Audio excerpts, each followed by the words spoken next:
Le programme qui suit vous est offert par les amis et les partenaires du ministère d'Andrew Wommack, qui célèbre plus de 50 ans à partager la grâce et l'amour inconditionnel de Dieu.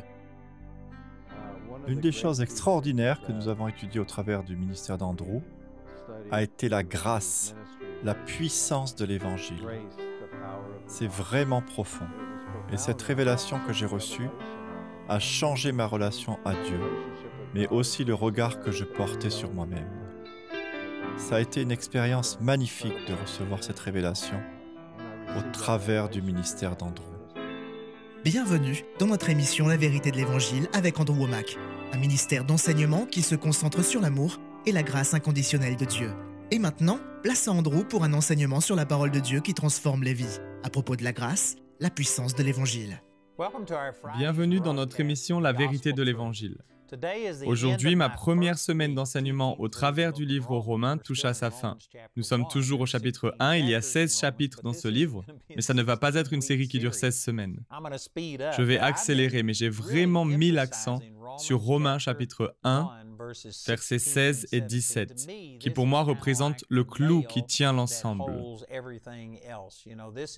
C'est comme le squelette autour duquel s'articule l'enseignement de Paul dans le livre aux Romains. C'est la grâce qui est au centre, la grâce de Dieu qui nous est rendue disponible de manière gratuite et imméritée. Laissez-moi mentionner à nouveau que j'ai un livre sur le sujet appelé La grâce, la puissance de l'Évangile. Je l'ai en CD et DVD et également sous la forme d'un guide d'études. Et si vous avez raté une partie de l'enseignement, je vous encourage à vous rendre sur notre site Internet et à vous procurer ces programmes, car c'est l'Évangile. L'Évangile aujourd'hui est un cliché que les gens appliquent à toutes sortes de choses, comme le fait que Dieu est en colère contre vous, qu'il est contrarié. Les gens l'utilisent pour condamner autrui, mais le mot Évangile signifie littéralement bonne nouvelle. Et ce n'est pas une bonne nouvelle que de savoir que vous allez en enfer. Même si ça peut être vrai. Ce n'est pas une bonne nouvelle de savoir que vous êtes un pécheur. C'est peut-être la vérité, mais ce n'est pas une bonne nouvelle. La bonne nouvelle désigne de manière spécifique le fait que bien qu'il y ait un enfer et que nous ayons tous péché et soyons privés de la gloire de Dieu, Dieu a placé notre péché sur Jésus et il nous a réconciliés avec lui, non sur la base de nos performances, mais sur la base de la foi qui reçoit ce que Jésus a accompli pour nous. Voilà ce qu'est l'Évangile, voilà ce qu'est cette bonne nouvelle presque trop bonne pour être vraie, qui nous emmène au salut. Puis il dit, tout en sachant qu'il y aurait des gens qui le critiqueraient, d'annoncer cette bonne nouvelle, l'Évangile, et qui disent qu'il faut dire aux gens qu'ils sont pécheurs. La plupart des gens sont conduits à Dieu sous la peur. Mais la Bible dit, dans Romains chapitre 2, verset 4, que c'est la bonté de Dieu qui amène l'homme à changer. Mais la religion dans son ensemble essaie d'utiliser la peur pour emmener les gens vers Dieu, alors que Dieu, lui, veut attirer les gens par son amour. Donc lorsque Paul parle de la bonté de Dieu, il savait que les religieux réagiraient en disant qu'il faut condamner les gens, qu'il faut leur faire savoir qu'ils sont pécheurs. Alors il commence à démontrer que non, ils savent déjà qu'ils sont pécheurs. Il y a une connaissance intuitive en chaque personne. Nous avons parlé de cela dans les émissions précédentes. Puis, dans le reste de Romains chapitre 1, il enseigne en substance que notre conscience nous condamne déjà tous.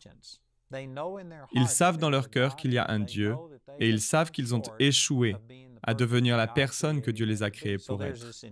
Il y a donc une connaissance intuitive qui condamne chaque personne.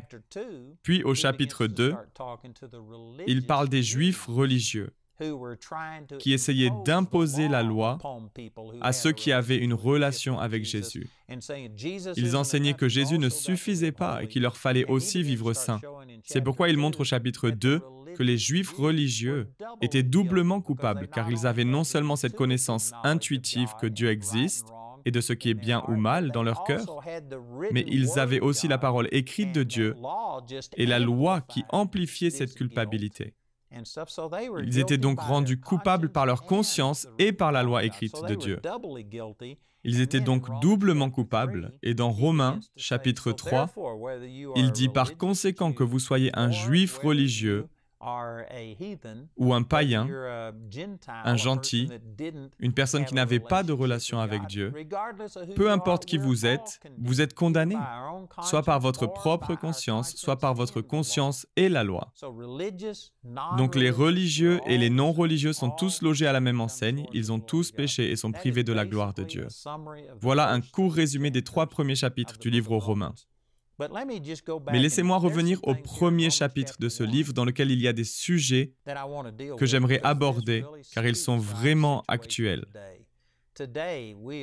Aujourd'hui, notre société prend une direction qui n'est pas celle de Dieu. Et si les gens comprenaient le premier chapitre du livre aux Romains, je vous garantis que beaucoup d'absurdités que nous entendons aujourd'hui cesseraient immédiatement. Donc j'ai déjà parlé du verset 20 et verset 21, il est dit « Car alors qu'ils connaissent Dieu, ils ne lui rendent pas l'honneur que l'on doit à Dieu. » Je l'ai mentionné à la fin de l'émission précédente, mais j'ai une série entière qui s'intitule « Les 4 clés pour rester rempli de Dieu ». Et vous pouvez vous la procurer. Vous y trouverez beaucoup d'explications. Il y a 5 enseignements différents qui viennent de ce seul verset. Ce qu'il dit, c'est que bien qu'il y ait cette connaissance intuitive du bien et du mal, que toute impiété et toute injustice, au verset 18, ainsi que ce qu'on peut connaître de Dieu, est manifeste pour eux au verset 19, et au verset 20, il est dit que la puissance éternelle de Dieu et sa divinité se voient comme à l'œil. Mais au verset 21, il dit que l'on peut se détourner de ces vérités, on peut se désensibiliser à cette connaissance intuitive que Dieu a placée en chacun, et la manière de le faire est de ne pas glorifier Dieu.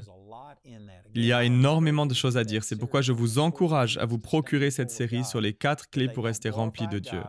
Donc ils ne glorifient pas Dieu, ils ne lui rendent pas grâce, ils se sont égarés dans leurs pensées et leur cœur sans intelligence a été plongé dans les ténèbres. Puis au verset 22, il est dit « Ils se prétendent sages, mais ils sont devenus fous. » Cela décrit tellement bien notre société actuelle. Il y a des gens qui obtiennent des diplômes et grâce à ces diplômes et à l'importance que les hommes y accordent, ils prétendent avoir une connaissance supérieure, une sagesse supérieure, et pourtant ils sont fous. Je sais que ça peut être offensif pour certaines personnes, et je n'essaie pas d'offenser qui que ce soit, mais je vous le dis, une personne qui ne parvient pas à voir Dieu dans la création est devenue folle. Et je n'essaie pas d'être malicieux ou de blesser quelqu'un, mais vous savez, j'ai mentionné hier qu'on peut prendre la puissance cumulée qui se trouve sur cette terre, toute la connaissance intellectuelle de la race humaine, et on ne parviendrait pas à créer un brin d'herbe qui se reproduirait lui-même. Il pourrait créer quelque chose qui y ressemble, mais on ne pourrait pas y arriver, même avec toute notre volonté. Tout ce qu'on a à faire est regarder un brin d'herbe, à une feuille, à un arbre, à une personne, au ciel, aux étoiles, au soleil, à la lune. Et si vous ne pouvez pas y voir Dieu, vous êtes fou. Et je ne veux pas être méchant, mais c'est la définition d'un fou. Il est dit dans Psaume chapitre 14, verset 1, et Psaume chapitre 53, verset 1, « Les insensés pensent, Dieu n'existe pas. » Et nous avons beaucoup de gens aujourd'hui dans notre société qui prétendent être sages, car ils ont des diplômes. Et vous pouvez avoir autant de diplômes que vous voulez, que ça ne changerait rien. Ça ne veut rien dire. Une personne qui ne parvient pas à voir Dieu est absolument insensée. Encore une fois, je n'essaie pas d'être malicieux, mais je me demande vraiment pourquoi nous donnons autant de crédit à des gens qui ne peuvent pas voir Dieu, qui pensent que toute cette complexité et que tout ce qu'on peut voir est arrivé par hasard. Il faut vraiment ne pas avoir la capacité à voir plus loin que le bout de son nez pour croire cela. Et je sais qu'il y a des gens qui, en m'entendant, parce que ce que je dis va tellement à l'encontre de ce qu'on entend dans notre société, qui me disqualifient, qui me rejettent, et qui se disent que je suis vraiment étrange et en marge, mais je ne dis rien que la Bible n'enseigne pas déjà. Ils prétendent être sages, mais ils sont devenus fous. Les insensés pensent, Dieu n'existe pas. Les mots fou et insensé ici ne signifient pas que vous êtes une personne terrible ou ce genre de choses, mais vous manquez de sagesse et d'intelligence. Psaume chapitre 19, verset 2 dit « Tous les cieux proclament combien Dieu est glorieux. L'étendue céleste publie l'œuvre de ses mains. Un jour en informe un autre, une nuit à l'autre nuit en transmet la connaissance. Ce ne sont pas des paroles, ce ne sont pas des discours, ni des voix qu'on peut entendre. Cependant, leur voix parvient à toute la terre. La création hurle qu'il y a un Dieu à chaque fois que vous l'observez.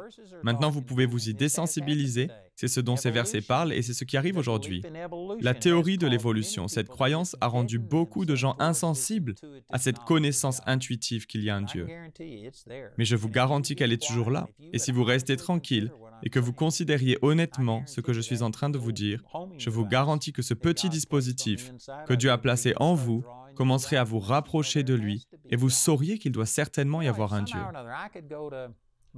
Vous savez, si d'une façon ou d'une autre, si je pouvais aller sur Mars et si j'atterrissais sur cette planète et y trouver une maison et une télévision et un réfrigérateur et un lit et un canapé et des chaises, si ces choses se trouvaient sur Mars, vous seriez absolument insensé de penser que personne n'y a jamais vécu, de penser que c'est arrivé par hasard. Et pourtant, ce ne sont que des choses inanimées. Ce ne sont pas des choses vivantes qui peuvent se reproduire.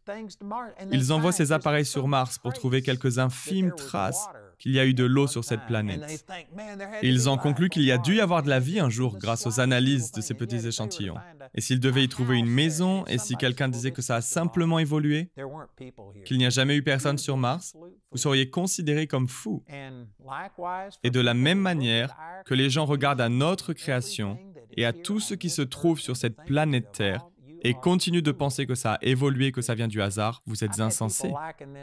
Il y a des gens qui étudient le sujet et j'ai lu un article qui disait que si une bombe explosait dans une usine d'avions Boeing, si cette bombe explosait et que toutes les pièces et les parties de l'avion s'assemblaient pour former un Boeing 747 avec la capacité de voler, avec tous les sièges à l'intérieur et que tout soit fonctionnel, les chances que cette explosion assemble toutes ces pièces et forme un 747 sont infiniment plus grandes que les chances de voir une quelconque substance évoluer en un être complexe. Il y a plus de chances qu'une bombe qui explose dans une imprimerie produise une Bible, imprimée parfaitement, avec chaque lettre à sa place, chaque page assemblée et reliée. Les chances que cela arrive, grâce à une explosion dans une imprimerie, sont des millions de fois plus grandes que le hasard ait produit un humain, avec tous les animaux et les plantes que l'on peut voir sur cette planète. Je vous le dis, il vous faut plus de foi que ce que j'ai pour pouvoir croire en cette théorie de l'évolution. C'est tellement plus facile de croire qu'il y a un Dieu qui a créé les cieux et la terre. Donc, il est dit, ils prétendent être sages, mais ils sont devenus fous. Ainsi, au lieu d'adorer le Dieu immortel et glorieux, ils adorent des idoles, images d'hommes mortels, d'oiseaux, de quadrupèdes ou de reptiles. Cela parle d'idolâtrie. Les gens qui construisent une idole et qui l'adorent. Et dans notre société aujourd'hui, notre société occidentale, les idoles ont quasiment disparu. Mais il y a toujours de l'idolâtrie. Il est dit dans Colossiens chapitre 3 verset 5 que la soif de posséder est une idolâtrie. Nous adorons l'argent. Et vous savez quoi? J'ai rencontré des chrétiens, des gens nés de nouveau, qui forment Dieu à leur propre image. Il y a d'ailleurs des gens qui m'ont entendu prêcher sur la grâce, qui est le sujet principal du livre aux Romains, et ils sont sortis d'un si grand légalisme qui les enchaînait, qui les offensait et les opprimait, que lorsqu'ils ont entendu parler de la grâce de Dieu, que Dieu les aimait et que Dieu est un bon Dieu, ils ont été rendus libres, mais ils ont dépassé ce que la Bible révèle à propos de Dieu. Et maintenant, ils déforment l'amour de Dieu. Ils pensent qu'il ne punira personne, qu'il n'y aura pas d'enfer, que l'enfer n'existe pas. Ils exagèrent et vous savez ce qu'ils font? Ils créent une idole, ils se créent un Dieu à leur propre image. Ils façonnent le Dieu qu'ils veulent en ignorant ce que les Écritures disent. Par exemple, dans Hébreux chapitre 1, il est dit que l'une des raisons pour laquelle Dieu a couronné Jésus de gloire et d'honneur est parce qu'il a détesté le mal. Il nous est commandé de détester le mal. Dans Romains chapitre 12, verset 9, « Ayez donc le mal en horreur, attachez-vous de toutes vos forces au bien. » Proverbe chapitre 8, verset 13, dit « Lorsqu'on craint l'Éternel, on déteste le mal. » Et il y a beaucoup d'écritures qui confirment ces choses. Mais il y a des gens qui prennent la grâce de Dieu, qui forment un Dieu à leur image en ignorant ce que dit la Bible, en ignorant le livre de l'Apocalypse qui montre qu'il y aura un temps où la colère et le jugement de Dieu seront déversés sur ceux qui l'auront rejeté. Et le fait de créer un Dieu à son image est de l'idolâtrie. Donc aujourd'hui, nous ne voyons plus vraiment de personnes s'agenouiller devant des statues en or, mais il y a toujours la soif de posséder. Il y a toujours des chrétiens qui sélectionnent et choisissent les parties de la Bible dans laquelle ils veulent croire et qui créent un Dieu à leur image. C'est de l'idolâtrie. Et ça revient à créer une idole. Jean, chapitre 6, verset 44, il est dit « Personne ne peut venir à moi si le Père qui m'a envoyé ne l'attire, et moi je le ressusciterai au dernier jour. » En d'autres mots, nous ne sommes pas les seuls initiateurs de notre recherche de Dieu. Nous ne recherchons Dieu qu'à mesure que le Saint-Esprit nous attire. Et si le Saint-Esprit arrête de nous attirer, vous ne rechercherez pas Dieu de votre côté. Vous savez, si vous regardez cette émission sur une chaîne chrétienne, il y a une curiosité de votre part, vous êtes plus ou moins attiré. Peut-être êtes-vous en train de rechercher Dieu de tout votre cœur, mais au minimum, vous avez une curiosité et vous cherchez quelque chose. Vous savez ce que c'est? C'est le Saint-Esprit qui vous attire. Vous seul, de votre propre initiative, vous ne regarderiez jamais cette émission. Vous ne considéreriez jamais les revendications du christianisme. De vous-même, vous ne considéreriez jamais l'existence de Dieu. Si vous regardez ce programme, c'est que le Saint-Esprit vous attire à lui. Mais s'il cessait de vous attirer et qu'il vous laissait de votre côté, alors vous entreriez dans une spirale descendante. Maintenant, Dieu est patient et je crois qu'il s'occupe de nous souvent jusqu'à notre dernier souffle. Les gens naissent de nouveau sur leur lit de mort. Le voleur sur la croix est né de nouveau juste avant de mourir. Et gloire à Dieu pour sa miséricorde et sa grâce. Mais il n'y a aucune promesse de Dieu qu'il vous donnera jusqu'à votre dernier souffle. Si vous vous endurcissez, que vous résistez aux choses de Dieu, que vous rejetez sa voix encore et encore et encore, il n'y a pas de promesse, il n'y a pas de garantie, et Dieu n'est pas obligé de vous donner des chances jusqu'à votre dernier souffle. Et s'il devait retirer l'attraction et la conviction de son Saint-Esprit et vous laisser seul de votre côté, vous seriez perdu. Vous n'auriez aucune chance de revenir à Dieu par vous-même. On ne cherche pas Dieu, on ne trouve pas Dieu. On entend souvent dire « j'ai trouvé Dieu », mais la vérité c'est que Dieu n'était pas perdu. Nous étions ceux qui étions perdus. Dieu nous a poursuivis, Dieu nous a attirés à lui-même. Et s'il arrêtait de le faire, c'est un état terrible dans lequel se trouvait. Voilà ce qui est décrit dans ce passage, qu'il y a une connaissance intuitive à l'intérieur de chaque personne, que Dieu existe, mais vous pouvez vous endurcir. Vous pouvez prétendre être sage, vous pouvez adopter l'attitude de ce monde et vous pouvez vous désensibiliser à ce témoin intérieur placé par Dieu. Et si cela se produit, Dieu vous laissera partir. Cela décrit l'homosexualité comme étant le résultat de Dieu qui relâche ce contrôle et cette conviction à cause de la dureté de nos cœurs. Et regardez ce qu'il est dit par la suite. Ils n'ont pas jugé bon de connaître Dieu, c'est pourquoi Dieu les a abandonnés à leurs pensées faussées, si bien qu'ils font ce qu'on ne doit pas.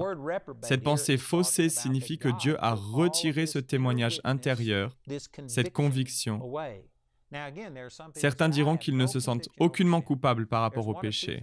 Et il y a deux raisons possibles. Soit ils mentent, car dans leur cœur ils ont reçu cette connaissance intuitive que tout le monde a reçue, ou ils sont allés si loin, ils ont tellement rejeté Dieu que Dieu les a abandonnés à leurs pensées faussées. Et c'est lui qui a enlevé toute conviction. Une fois que cela arrive, il n'y a plus d'espoir de salut. Donc c'est l'une de ces deux choses. Et je pense que la grande majorité des gens ont toujours une conscience, ils continuent d'être avertis par Dieu, mais ils sont dans le processus de le renier. Mais c'est une situation dangereuse que d'être abandonné à une pensée faussée où Dieu ne vous attire plus. Encore une fois, si l'on revient à Jean 6, 44, à moins que le Saint-Esprit ne nous attire, on ne peut pas venir à Dieu de sa propre initiative seulement. Puis il est dit, ils accumulent toutes sortes d'injustices et de méchanceté, d'envie et de vice. Ils sont pleins de jalousie, de meurtre, de querelles, de trahison, de perversité. Ce sont des médisants, des calomniateurs, des ennemis de Dieu, arrogants, orgueilleux, fanfarons, ingénieux à faire le mal. Ils manquent à leur devoir envers le parent. C'est comme lire le journal aujourd'hui. Vous pouvez observer la une de tous les journaux et constater que toutes ces choses sont devenues une épidémie. Ils manquent à leur devoir envers leurs parents. C'est presque devenu la norme aujourd'hui. Ils sont dépourvus d'intelligence et de loyauté, insensibles, ce qui veut aussi dire qu'ils ne sont pas fidèles envers leur famille, impitoyables. Ils connaissent très bien la sentence de Dieu qui déclare passible de mort ceux qui agissent ainsi. Malgré cela, non seulement ils commettent de telles actions, mais encore ils approuvent ceux qui les font. C'est vraiment descriptif du monde dans lequel nous vivons. Et la raison pour laquelle j'en parle est pour dire qu'une personne qui résiste de manière continuelle à ce témoignage intérieur de Dieu et qui le rejette, Dieu n'a pas d'obligation à continuer à l'attirer à lui. Il est patient, mais il respecte votre choix, et une personne peut dépasser le point de non-retour, au point que Dieu l'abandonne à une pensée faussée. Et ce passage décrit toutes ces choses qui prédominent dans notre société comme étant les attributs et les caractéristiques d'une pensée faussée. Et l'homosexualité, si elle ne dépasse pas la limite de ce point de non-retour, elle en est proche. C'est l'une des dernières étapes. Et notre société l'encourage, alors que Romains chapitre 1 nous dit qu'elle fait partie d'une pensée faussée. Nous devons revenir à la parole de Dieu. Laissez-moi à nouveau promouvoir ce livre. Il s'agit d'un résumé des 9 premiers chapitres de l'Épître aux Romains. Vous en serez bénis et nous avons également des CD, des DVD et un guide d'études. Notre annonceur va vous donner des informations sur les moyens d'obtenir ces produits et n'hésitez pas à nous appeler ou à nous écrire aujourd'hui. Le programme d'aujourd'hui fait partie de la série La grâce, la puissance de l'Évangile. Nous espérons que ce message vous a béni. Notre ligne téléphonique est ouverte aux heures indiquées à l'écran. Appelez-nous si vous avez des questions sur ce programme, si vous avez besoin de prière ou si vous désirez commander l'un de nos enseignements. Vous pouvez nous contacter au numéro qui s'affiche à l'écran. Ce programme a été rendu possible grâce au soutien financier de nos partenaires. Si vous souhaitez devenir partenaire, vous pouvez le faire en appelant ces mêmes numéros. Nous vous proposons un livre sur le même sujet que l'émission d'aujourd'hui, intitulé « La grâce, la puissance de l'Évangile », que vous pouvez vous procurer pour 12 €. Les 30 émissions de cette série sont disponibles en DVD pour 22 €. Vous pouvez également vous les procurer en CD pour la somme de 15 €. Si vous commandez les deux formats, CD et DVD de manière simultanée, le prix de l'ensemble est de seulement 30 €. Vous pouvez aussi opter pour les fichiers audio MP3 et vidéo MP4 sur clé USB, toujours pour 30 €. Le guide d'études est pour l'instant seulement disponible en anglais. Il inclut le contenu du livre ainsi que des questions en rapport avec chaque sujet abordé afin de l'étudier seul ou en groupe. Pour tous nos téléspectateurs qui se trouvent en dehors de l'Europe, tous les produits que nous vous présentons sont disponibles dans nos bureaux situés dans votre région. Vous pouvez les contacter grâce aux coordonnées qui s'affichent sur votre écran afin d'en connaître le prix dans votre monnaie locale. Andrew a à cœur que chacun puisse écouter ou regarder ce programme à sa convenance et puisse le partager avec d'autres. Si vous ne pouvez pas vous permettre d'acheter les CD ou DVD, nous vous enverrons un lien afin de télécharger gratuitement l'enseignement de cette semaine en version audio MP3. Notez que vous ne pouvez profiter de cette offre qu'en appelant notre ligne téléphonique. Vous pouvez nous appeler dès maintenant au numéro qui s'affiche à l'écran. Nous nous ferons un plaisir de répondre à vos questions, de prier avec vous ou de vous aider à commander l'un de nos enseignements. Notre ligne est ouverte durant les heures inscrites à l'écran.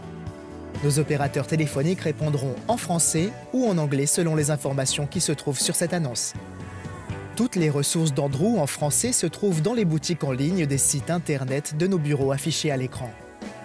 Vous pouvez également nous joindre par email en français et en anglais aux adresses qui s'affichent sur votre écran. Nous avons hâte d'avoir de vos nouvelles. La prochaine fois dans la vérité de l'Évangile. Jésus a été clair en disant que la loi dit « Tu ne commettras pas de meurtre, mais si vous vous mettez en colère contre votre frère, vous êtes coupable de meurtre. » Il est dit « Tu ne commettras pas d'adultère, mais si vous regardez une femme pour la convoiter, vous êtes coupable d'adultère, etc. » Donc les gens qui montrent du doigt et jugent telle ou telle chose se condamnent eux-mêmes, car ils prouvent qu'ils ont une morale et une connaissance du bien et du mal. Regardez au verset 4, où méprises-tu les richesses de sa bonté, de sa patience et de sa générosité, en ne reconnaissant pas que la bonté de Dieu te pousse à changer d'attitude. Vous savez, si vous avez regardé ces émissions, que vous avez écouté ce que j'ai dit et que vous êtes un chrétien traditionnel, qui a été élevé sous la loi, les performances, qu'il vous faut bien agir pour recevoir de bonnes choses, qu'il vous faut être saint si vous voulez que Dieu agisse en votre faveur, je vous garantis que si ce que vous avez appris et embrassé, alors ce que j'ai dit vous a certainement offensé. Et certains le rejetteront. C'est ce dont parle Paul. Ou méprises-tu les richesses de sa bonté, de sa patience, de sa générosité, en ne reconnaissant pas que la bonté de Dieu te pousse à changer d'attitude? Vous pouvez attirer plus d'abeilles avec du miel qu'avec du vinaigre. Si l'Église parlait de la bonté de Dieu, elle attirerait les gens. Un grand nombre de personnes se sont détournées de Dieu. Et à nouveau, elles ont cette connaissance intuitive à l'intérieur qu'il y a un Dieu. Mais elles se sont détournées de Dieu à cause de la manière dont il a été représenté. Rejoignez-nous prochainement pour plus de la vérité de l'Évangile.